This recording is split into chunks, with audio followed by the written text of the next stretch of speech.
All right, now I know this is going to be an exciting hour, and it's going to be a fun hour. It's going to be an informative hour, because I am joined, not a scant 3 feet away from me, by Dr. Sebastian Gorka, author of the new book, Why We Fight Defeating America's Enemies with No Apologies. I finished it up yesterday, and it's a super informative read, and it's a pleasure, Dr. G. It's great to have you in, and I'm glad to hopefully sell some books with you today and break down the news. It's great to be here, and it is especially nice to be with somebody who's actually doing an interview about the book, who's read the book, which isn't always the case. It's not usually the case. And, I'm a big Dennis Prager fan, as you know, Yes. and I know you've been filling in for him a lot lately, which is great. And he's someone who actually thinks he does a better interview when he hasn't read the book, because most of the audience hasn't read the book. I find the opposite. I find that I do much better interviews, and I'm not a fast reader, so I need to really carve out a lot of time. This is a very strange week, because you're the third author I've had on, and I read all the books, and it's not easy to do that, but it does seem to be. I'm trying to put in the work.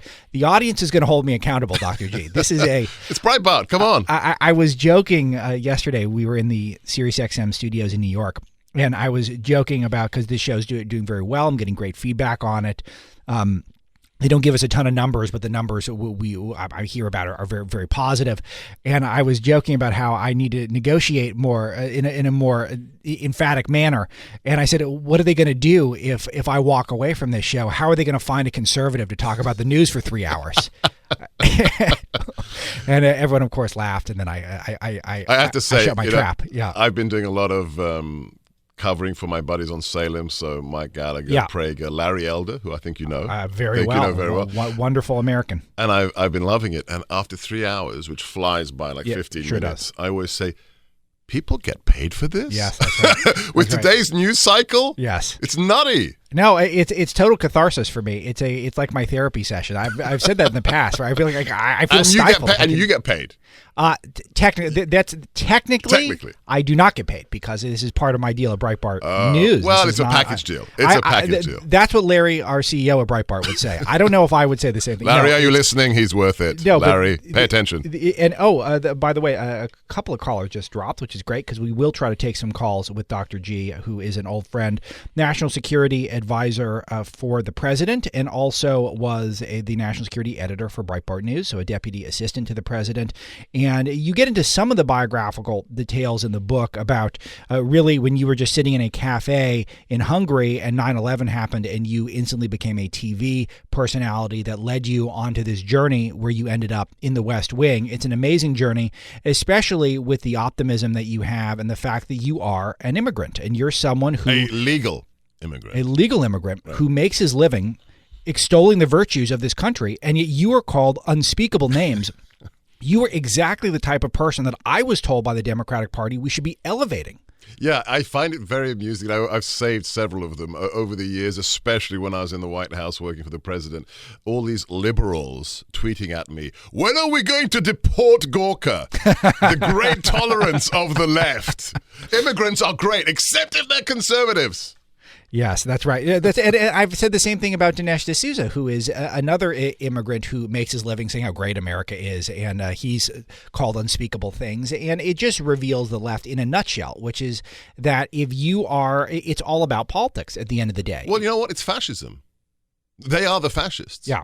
They want to deport people they politically disagree with. Yeah. I mean, when have you ever heard a conservative say that? Yeah, it just doesn't happen. Right. We don't say that, and that is it's us. We want law and order, and they want viewpoint discrimination. Yes, they will tolerate anybody who agrees with them, and that's why the title of my book is Why We Fight. We've got to fight for the values upon which the Republic was founded, which are not the radical left's values. Okay, so this book is much less of a current events book than you would think. So really the key is it's actually unpacking America's really it's a war history in a nutshell about the various entanglements that America's been through our history, examples of fights that we took up that we deemed worthy, and what the lessons are from those fights. And you go through methodically chapter by chapter.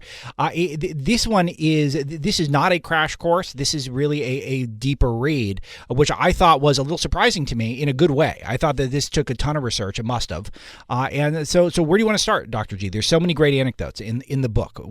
Which part do you want to share with this audience first? First things first. So the book is a strategic analysis. So the wonks will like it because it's a strategic analysis of the threats we face now and what the president is doing about them. But I've written it for anybody. Why? Because I've inserted what I call these vignettes, these stories. Everybody loves a good story. My last book, Defeating Jihad, was about ISIS, Al Qaeda, but the opening chapter was about my father suffering under fascism and then communism. And whenever I met anybody who'd read the book, which chapter did they always want to talk about? The chapter about my dad, because they related and they understood my perspective. So I've done it again. I open with the story of my parents suffering in Hungary, and then I have these 4 stories of great American heroes. Okay, so I'm changing gears because I don't want to talk about your dad as much because even though I love that story, but I'm familiar with it. I love the stories of Whittaker Chambers, which I was familiar with because I read Witness, of course, Reagan's favorite book. We'll get into that, but let's start with Eugene Red McDaniel, which was, I thought, the one where I was, and forgive me because I've used this expression in the past, people who listen know, but I got a little misty during it. I mean, it is one of the most incredible stories of American valor I've ever heard. Talk to us about it. Yeah, so Eugene Red McDaniel was a guy from the Midwest, grew up on a sharecropper's farm, and became a naval aviator. And he was shot down over Vietnam. I had the honor about 2 years ago of meeting him. He's still alive, met him and his son at a conservative gathering. I was given a copy of his autobiography, and it was just stunning to me. So I said, you may not have heard of this man, but he needs to be included in a roster of American heroes. So he's shot down over Vietnam. He evades capture for 2 days. He sees the U.S. planes overhead looking for him and is eventually captured. And he ends up spending 6.5 years in the Hanoi Hilton. Amazing. In the clutches of the Viet Cong. Tortured so badly that he practically is on the verge of death. And then there's a moment when, after the initial round of torture, he's got scabs, his arms out of his socket, and another prisoner is brought in. And he looks at this man and he says, I finally realized why I'm here. Because he was struggling with what brought him to this place. And he said, I may have been badly injured and tortured, but I saw my fellow American and he was worse off than me, and I needed to minister to him. And it's amazing. And he finds a deeper sense of Jesus. He understands what the suffering of our Lord was through this experience. Never loses faith in God through 6.5 years. Becomes a kind of quasi-minister to his fellow Americans. Holds Bible study in the prison. That's right. And then eventually is freed. And not only that, the amazing story, there's a painting of him in the book, when he goes back into service. The American Navy put him back into service, and he gets to command his own ship. It is the American story. It is the absolute American story. He does make it home, and he's still alive today. So yes. I wonder, you should try to do it. I would love to see you do an interview with him, or at least read something. Great idea. That's why you're the media professional, Alex. All right. Sold. Yeah.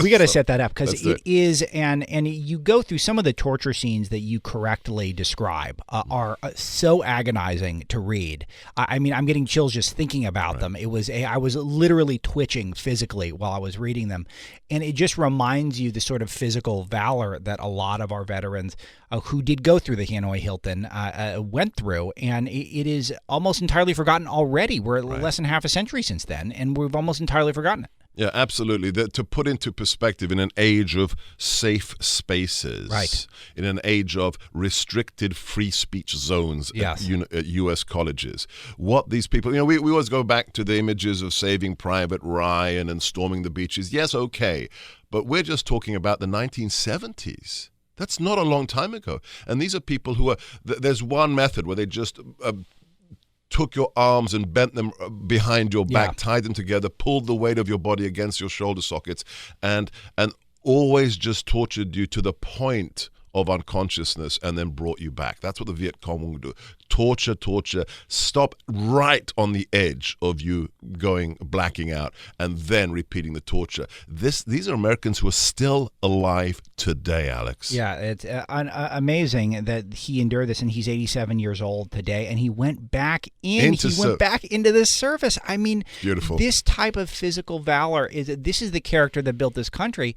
And yet now we rounded out a segment earlier in the show with John Nolte talking about how Kristen Bell, the actress who is the voice of the main character in Frozen, talking about how Snow White might be inappropriate because the prince shouldn't have kissed her while she's sleeping. I mean, we went from, in a scant 50 years, from guys who would endure, he would lie about, Red McDaniel would lie about his own involvement in escape plans in order to deflect some of the attention to himself. Incredible story. So this is a man who helped establish the covert communication system inside the prison, because the thing that kept people alive was being able to know there's somebody else in another cell who's an American. So they had a matrix to tap out more kind of Morse code communication, and they'd use how you were sweeping a broom across the floor.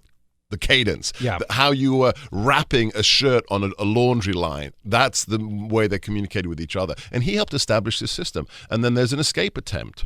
And he is tortured, interrogated, and deflects the attention away from those who are actually doing the escaping, and takes the responsibility, takes the torture, takes the beatings to save his fellow American.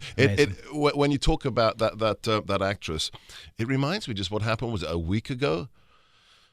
Commander Kelly, you're an astronaut. And you're apologizing for Winston Churchill? Yes, I never got into this on the show, so I didn't get a chance to talk about this one. So because we were on bigger stuff, but tell us, reset this one from the top. So what is it? 10 days ago, a week ago, a U.S. astronaut. Okay, these are the people that we looked up to as kids, the people who walked on the moon. Oh, the ultimate patriotic heroes. My gosh! Yes, and this individual tries to tweet out an attack against Donald Trump. And what does he use? He uses a quote from Churchill that the greatest value in victory is magnanimity, or something like that. And then he gets the incoming, the artillery from the snowflakes comes in. The social justice warriors say, oh my gosh, you're quoting Winston Churchill, this imperialist, this man who, is a representative of all that is wrong in Western culture. And what does he do? Commander Kelly, U.S. astronaut, apologizes, and in the most groveling, obsequious fashion says, oh, I'm sorry, I didn't know. I'm going to have to research more about this man and his imperialism. Winston Churchill, you're going to have to research more. Winston Churchill, the man who's half American, because his mother's an American, who stood on the battlement by himself to save Western civilization in the 1930s, who gave out the clarion call about Hitler, was ignored, sent into the wilderness, and then is recalled when Hitler takes Europe to save our nation, to save the West, and then does what? Convinces an isolationist America with Lend-Lease, with supporting the UK, that, guys, this isn't just about Europe. This is about Judeo-Christian civilization. This is the person you're apologizing for, Commander Kelly? Yeah, it's a great rant. I love it. Dr. Sebastian Gorka is with me in studio the whole hour, and we're making a Matt Purdy production here. We got the video cameras rolling. We'll be cutting these up and sharing them all over the social web at Breitbart News. We're trying to give you guys some more video content. And this is the type of stuff that I do think younger people really enjoy, some of the more visual content. I'm old school, Dr. G. I love both. I love YouTube. I'm a YouTube addict. I love podcasts. So but you're a huge talk radio junkie too, which I love too. Totally. So you're we talk radio evangelists need to stick together. It is such an underrated medium in terms of it's created so many Alex Marlows of the world, and I use the third person only because I think I'm representative of people who I got a lot of my values from talk radio, and now I'm using those values to hopefully do some good in the media, and that's. As a kid in the UK, I had one of those cheesy little square transistor radios, and every night, I'm a night person, I think that's why I am a night person, I'd have the transistor radio under my pillow till the wee hours, till 1 a.m., 2 a.m. as a kid. Amazing, amazing. Dr. Sebastian Gorka. All right, so the other story that I want to, and I don't want to go through all the anecdotes. You got to read through you got to pick up the book Why We Fight. But let's talk about Whittaker Chambers. Yes. And this is one where I read Witness last year, the year before, was Ronald Reagan's favorite book. Yeah. Talk to us about who Whittaker Chambers was and about why this story is so important. Right. So Whittaker Chambers wrote this autobiography called Witness. It's also published by Regnery. It is a life-changing book. If you're not familiar with Witness, read it. At least the opening prologue, which is a letter to his children. So Whittaker Chambers grew up in very, very humble, simple circumstances, but very smart and an incredible writer. He joins the communist underground before World War II. He sympathizes with the communist message. He's an idealist, and so much so that he becomes the courier, he becomes the messenger between the Kremlin and their covert agents in the U.S. government. This is his job. He's an undercover communist agent in America. During the war, after Stalin makes a pact with Hitler, the Molotov-Ribbentrop Pact, he sees the light and he says, this is evil, this is wrong, I can no longer subscribe to this. And he sees good communists, loyal communists being killed, being kidnapped by Stalin in his paranoid purges. And he says, oh my gosh, am I going to be next? So he goes underground with his family. He goes into hiding. He hides all the microfilm documents of the messages he was couriering between the agents of the Soviet Union in America and the Kremlin. He goes into hiding. After the war, he becomes a real full-blooded patriot, and he says, we've got a whole network of bad guys inside the U.S. government, and I need to tell somebody. He goes to the FBI. FBI, not interested. He gets connected to the White House, to the Truman White House, not interested. And finally, he gets connected to a guy called Richard Nixon who's working on Capitol Hill. And Congress is very interested. Whittaker Chambers is brought to the Capitol to give the first ever televised testimony of its kind in U.S. history. And the big story is he accuses Alger Hiss of being one of these Soviet agents. Who's Alger Hiss? A doyen, a darling of the left, a man who was at the highest level of the U.S. government in World War II. He was there at Yalta. He was advising the U.S. president at Yalta. And now he's a president of this foundation on that board, loved by the left. And Whittaker says, he stands up for the truth and says, he's a communist, and I was the man who brought him his information from the Kremlin, and he gave me classified information in exchange. Hiss denies it, and what does the left do? If you were shocked at Kavanaugh, open a book, read Why We Fight, because Whittaker Chambers was Justice Brett Kavanaugh before Kavanaugh was born, because the left unleashes the hounds of hell. They accuse him of being a homosexual. They accuse him of being an alcoholic. They accuse Whittaker Chambers of being responsible for the death of his own brother. And what happens?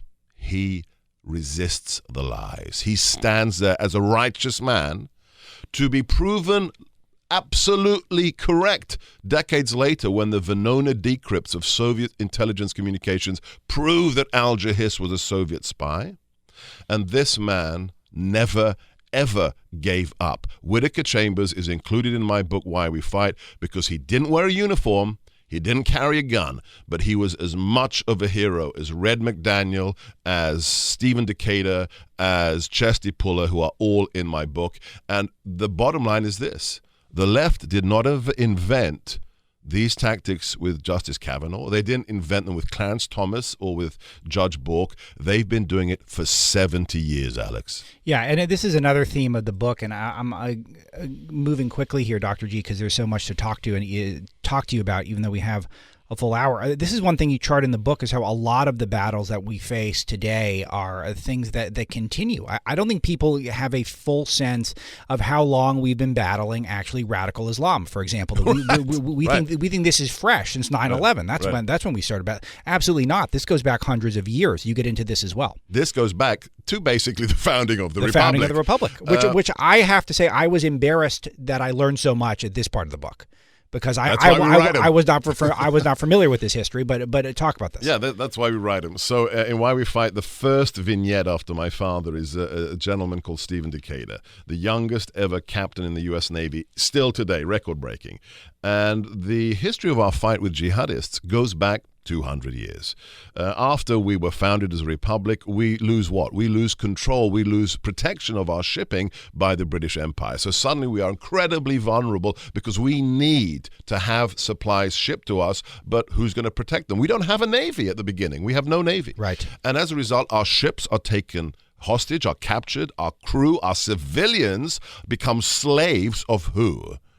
Not our Western former allies like the British, but the Barbary pirates, the states of North Africa that were taking our ships hostage with their corsairs, capturing U.S. flagged vessels, keeping people in captivity for years and years and years, U.S. nationals. And for the first few years of our republic, we do nothing because we can't do anything. Finally, we start to build a very small navy. And when we have Jefferson as our president, he says, enough is enough. I'm not going to. We were paying tribute to these states. We were paying money, basically ransom money, to these North African Muslim states to stop their jihadis attacking our ships. And Jefferson says, enough is enough. And he launches a mission. He sends several boats to North Africa to recapture one of ours, the USS Philadelphia. And on one of the ships is Stephen Decatur, a man born not far from where this studio is, incredibly young naval officer who leads a small band of about 20 Marines on a covert mission into the Bay of Tripoli under a false flag. It's a total special forces mission. He leads his little team onto the deck of the captured ship to bring it back to America. When he realizes he can't, what does he do? His team packs the ship with combustible material to scuttle it, and he gets out of there alive. And then his superior says to the President Jefferson, you need to make this man a naval captain. And he is made. At the age of 24, he becomes a naval captain, the youngest man ever to become a naval captain. So lesson one,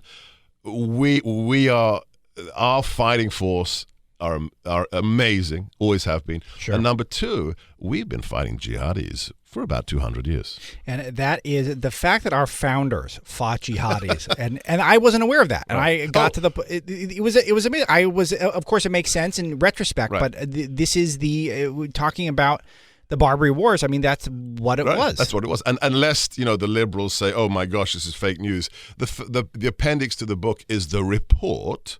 It's a reproduction of the original report that Adams and Jefferson wrote to Congress on why are these guys taking our ships? Why are they taking our Americans hostage? And this is the real reason why Jefferson had a Quran. Do you remember when Keith Ellison became a congressman? Much hullabaloo in the left-wing press that he swore his oath of loyalty.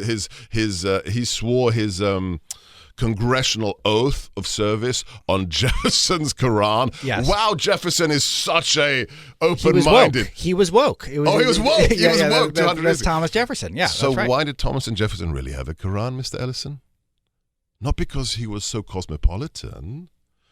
Because he wanted to know, what are these Muslims doing, fighting us and taking our guys hostage? And in the report I reproduced, he was trying to understand the enemy at in the Barbary Wars. And he says in the report to Congress that's signed by Jefferson and Adams, we now understand why these events are happening because we have read their holy book, and in it says you must perform jihad, holy war, against the infidel. It's called understanding enemy threat doctrine. It has nothing to do with being cosmopolitan or woke, ladies and gentlemen. Dr. Sebastian Gorka, you can tell his business is his pleasure, and that comes through in the book, Dr. G. It must have been a blast to write because you really are passionate about this country and about these values. We're going to take a break. We come back. I've got to drink my chocolate milk.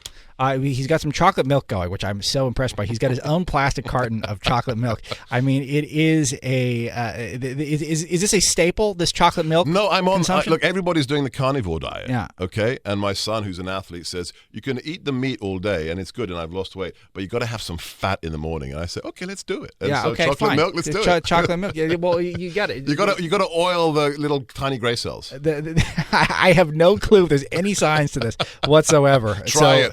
All right, but maybe I will. It sounds delicious, at least. Okay, so we'll take some calls with Dr. G. I've got one or two more questions about the book, and we must get into a couple of current events, too, today. Sure. So we'll be right back. This is Breitbart News Daily. This is Breitbart. All right, Dr. Sebastian Gorka is with me, furiously signing autograph cards at the moment. I assume you're going to sell a lot of these things. Right. You know what it was? He enjoyed the first segment so much. He's so confident. He's going to sell so many books based off of that. Why We Fight is the name of the book. You're going to sell them for me. I'm already selling them. People can tell. People can hear the genuine enthusiasm in my voice for this product here. Defeating America's Enemies with No Apologies. And I only recommend Amazon.com, Barnes & Noble, you know what to do. Yeah, you guys should. And do yourself a favor. I mean, it's an enjoyable read. You get a big history. I really honestly hope your critics read this, though, Dr. G, because you get to flex some of your intellectual chops in this thing. It's so well researched and thought through. And that's the thing that people want to pretend as though Donald Trump and Sebastian Gorka and Breitbart News and we're all these Neanderthals who are reacting emotionally. I mean, this is deeply thought through where we are at ideologically. It comes from deep thought. And if you disagree with it, let's disagree with it. Let's have a policy discussion. Yeah, let's have a policy discussion. Right. But they never want to. I mean, I tell you, it was weird for me in the summer of 15 when I get a call from somebody who I'd never heard of called Corey Lewandowski saying, would you come and meet candidate Trump to talk about national security? Okay. And then we had this first meeting in Trump Town. It was just me, the future president, and Corey. And it was stunning. It was not a difficult decision for me to support him and advise him because we had this free-flowing blue sky discussion about national security issues. From the Civil War right up to nuclear weapons, he was so engaged, so knowledgeable. And I said, okay. And when you go back to the speeches he's given for 30 years on China and on what they're doing, the left will never give credit to this administration and especially the president for knowing exactly what they are doing and why they're doing it for Americans. Yeah, that is precisely right. And I've said this from the past. If you actually read the president's books, you know he was ahead on Iran. Right. He was ahead on China. He was obviously ahead on trade and immigration. Dr. G, one more question for me about the book. I love the subtitle, which is Defeating America's Enemies with No Apologies. This is you're obviously a happy warrior, but you don't like giving an inch. And really identifying who the enemies are. The enemies are not Snow White and 1930s. Or Winston Churchill. Or Winston Churchill. They are, and you go through really who have provided the threat. And what struck with me, the Red McDaniel story about just how bad the Viet Cong were, completely forgotten at this point. Guys who made sport out of incinerating alive the rats that were running around the Hanoi Hilton. It's horrible radio, but I'm shaking my head furiously because it was such an emotional part of the book when you walk through exactly how when we were staring down the face of evil. And I'm not saying the Vietnam War was justified or we won, or I'm not trying to do any revisionist history. I'm trying to talk about the actual reality. History, which is that we are not confronting true evil. We're confronting nonsense right now. Deeper than that, and I hope this is one of the messages that people get from Why We Fight, that evil is real. Evil isn't, the mythology of Hercules. Yes. Evil walks the earth right now, ladies and gentlemen. And this is what was denied for 8 years under the Obama administration. That, no. Terrorism, evil things, it's the product of climate change, global warming. It's, going back to the theories of social science, it's a social movement theory, it's grievances. Grievances lead to people being beheaded live on camera. This is the insanity. No, it's evil. Man is fallen, and we must fight evil wherever it is, whether it is the slave markets that exist today, right now. We are sitting here, there are people being sold into sex slavery, whether it is the 10,000 children that were sent into the hands of the coyotes to be smuggled into America. What kind of parent does that? Seriously, 10,000 children into the hands of the coyotes. That's evil. There is no excuse for that. And what must we do? We must stand up to it. Otherwise, evil wins. That is one of the messages I hope people get from it. All right, Dr. Sebastian Gorka, let's do a couple of things because you join me every week at this time and we talk about the news. And I did have a couple of news items I want to talk to you about. And then we will open up the phone lines to get people dying to talk to Dr. G. Not surprising. But let's talk about a couple things. This Khashoggi story took me a few days. Jamal Khashoggi Khashoggi, journalist for Washington Post. He got a green card somehow in 2017, but he's not an American. And he is someone who is seen as sort of a shill for the Muslim Brotherhood. He was able to connect with the bin Laden family as a journalist. So I don't know if he was close with them, but did make contact with Osama bin Laden at a certain point. If it is true, and we don't know that it's true, that he was tortured and murdered and eviscerated in acid, that's horrendous. But there was something very strange to me that all of a sudden the media got a conscience about people who were oppressed, and particularly journalists, when we know at least a dozen journalists who have been covering the Mexican cartels have been murdered this year in south of the border. We know that there are concentration camps and internment camps coming back in China to people of certain religious faiths, like the Uyghurs, for example. And all of a sudden, the media decided this is where we're going to take a stand. And I kind of thought, well, maybe there's something here. This seems like a bad one here. We'll probably need to hold some people accountable for this, and I think that's a good thing. But then I start seeing Deep State Brennan come out and start making it all about how the president shouldn't have been palling around with MBS, Mohammed bin Salman, in Saudi Arabia, and he shouldn't be forging that relationship, and making it about how we shouldn't come out of the Iran deal. And then I'm starting to see a political thing that's happening, and then all of a sudden it started to make sense to me. But you're the pro. Talk to me about it. Is this the same John Brennan who voted for the Communist Party in 1976? That John Brennan? Same one. Okay. Same one. The guy who got employed by the CIA 4 years later? Yeah, same guy. Okay, all right. Yeah, it's amazing. My good friend Chris Plant, who has the radio show here in DC in the morning, he raised a fascinating point yesterday. So let's first be accurate. The guy's not a journalist, and he's not an American, okay? Yeah. He's a foreign national killed in a foreign country who wasn't a journalist. He was an opinion piece commentator for the left, number one. Okay, so number two, the amount of column inches and time dedicated to this story of a foreigner killed in a foreign land, could we compare that to the left's coverage of Benghazi, where Americans are being killed in a foreign land? That's the hypocrisy. And when John Brennan and this moron Ben Rhodes, the failed fiction writer, come out to use this to bash the president, you know there's a deeper story. These are the guys who are trying to defend giving $140 billion to Iran. Now they suddenly have pangs of conscience. Look, this guy is dead. It's clear he's dead. He may have been tortured. But the quality of the reporting, a Turkish official heard from somebody who may have heard the audio cassette. Yes. Come on, guys, it's ridiculous. And this is what Frances Martel went off about at the end of the last hour, where she said... Love Frances. And she does your old colleague at our national security vertical at Breitbart News. And she was pointing out that why are we believing the Turks now when we never believed them otherwise? Right. And this is what adds up. And again, if this was a guy who was, I don't care what his politics are, I don't care what his religion is, if he was tortured and murdered, then that's horrible, and I do think there should be some consequences. But the outsized attention to it is not about the honor of this man, who was a Muslim Brotherhood shill. Remember, he joined the Muslim Brotherhood in the 1970s. Okay, so this is about some political thing, trying to hope that there is some new hysteria. I'll tell you what it's about. I'll tell you what it's really about. Please. Okay, let's pray for his soul, for his family. Okay. Bad. This is about one thing.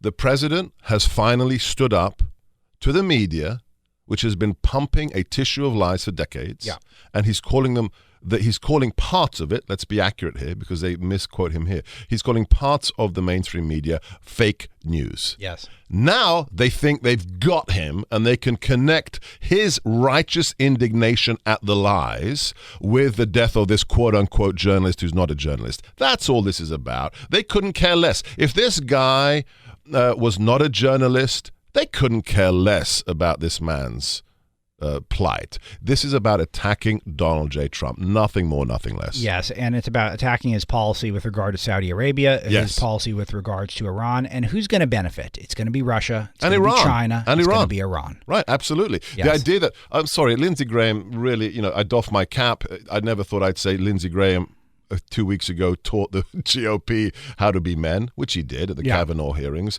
But the idea that a sitting senator says he knows that MBS ordered the hit? Yeah. Really, Senator? Could I see that evidence, please? And then he called on him to step down, which is just that's just showmanship, though, by Graham. I mean, that's not realistic. It's not. He just wants attention. Right. Okay, but he's back to 1.0. He's back to 1.0. Yeah, that's the joke. Is Lindsey Graham 2.0 was the Kavanaugh Lindsey Graham. Now we're back to that's very funny. Okay, so Dr. Sebastian Gorka, Why We Fight is the name of the book. Last current event I want to run by you today, and then we will turn it over to callers for the rest of the hour. Is this immigration situation, record number of families coming over the border. This is one where I've been.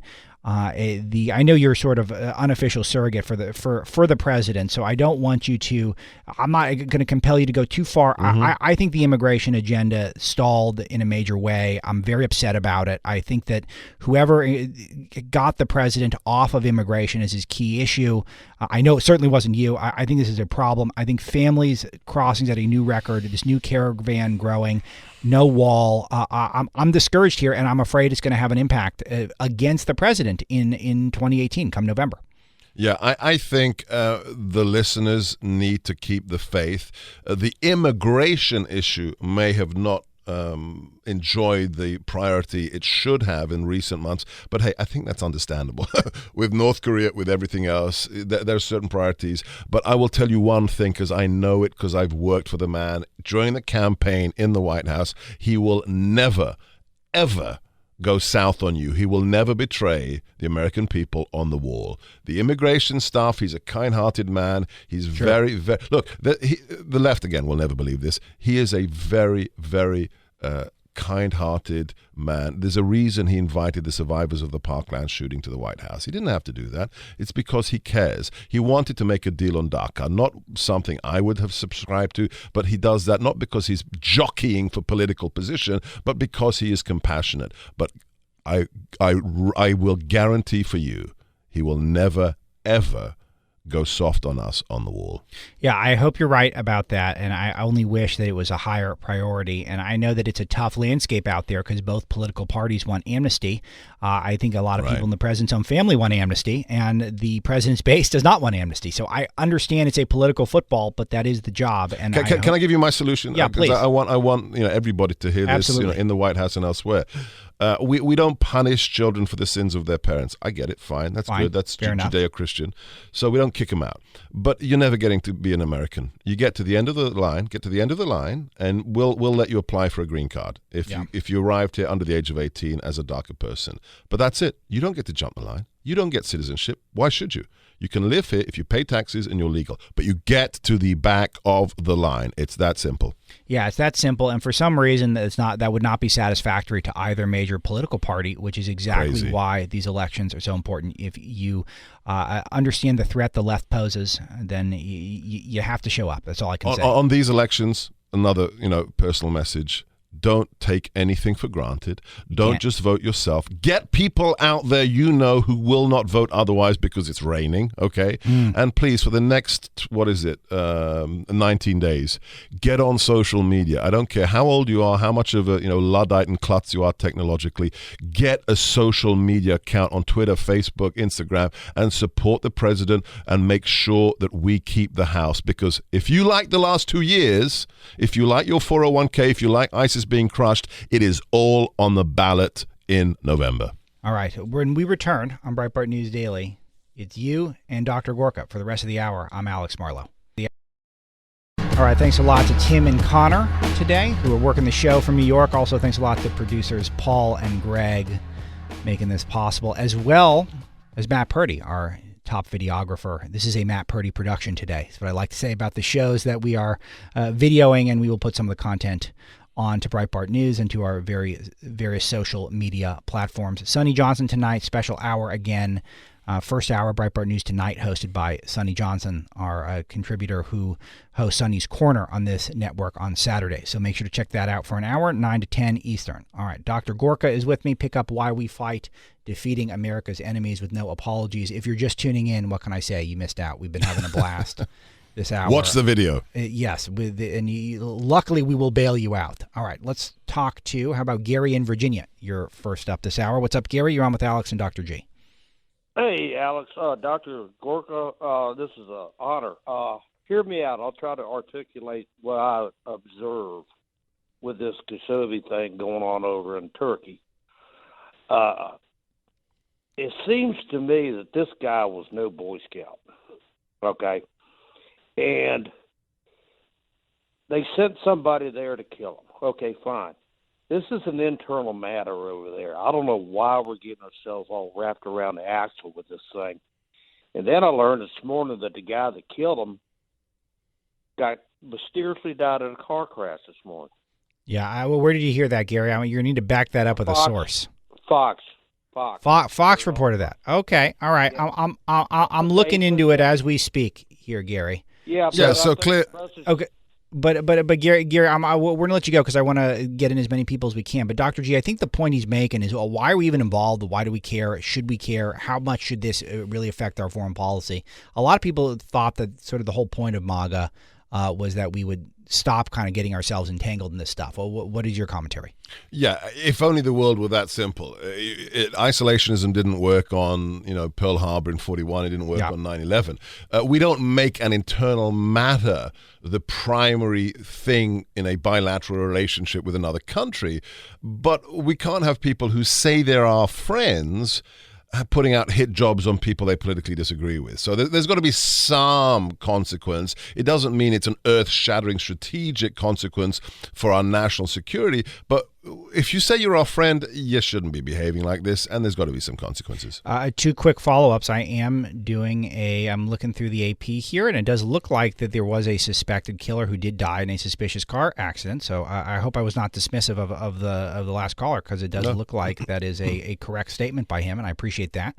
And the other thing, Dr. G, isn't there a middle ground between the neocon foreign policy where we just bomb everyone at every moment, and isolationism embodied by the Rand Pauls of the world? Did we rehearse this? This is the reason I agreed to work for Breitbart originally. That's the reason. Okay, because somebody else, because a certain guy called Steve Bannon said, would you help us out on national security? And I thought about it for a second. Thought, yeah, because you know what? Right now in America, it was it was maybe 2014. Yeah. You have 2 options as a conservative. Be a complete isolationist, really works well, or invade everybody. Yeah. And I thought, there's probably something between the two. Let's have an intelligent national security debate. Yeah, perhaps the guy that everyone that has a 111% approval rating amongst Republicans, Ronald Reagan, who had this concept of peace through strength. If you're the biggest badass in town, people don't tend to mess with you. That's why I had so many people melting down when President Trump bombed Syria for 15 minutes. Right. And it's like we're the biggest superpower on the planet. Is he allowed to? How many troops did we deploy? Zero.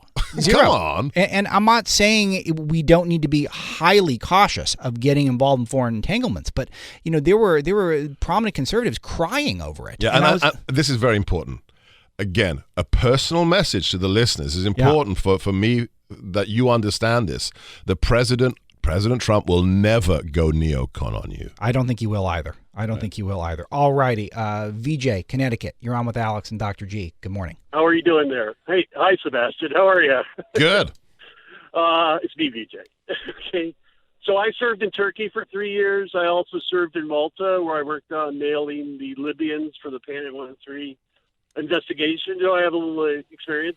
I agree with you that the news are blowing the story out of proportion.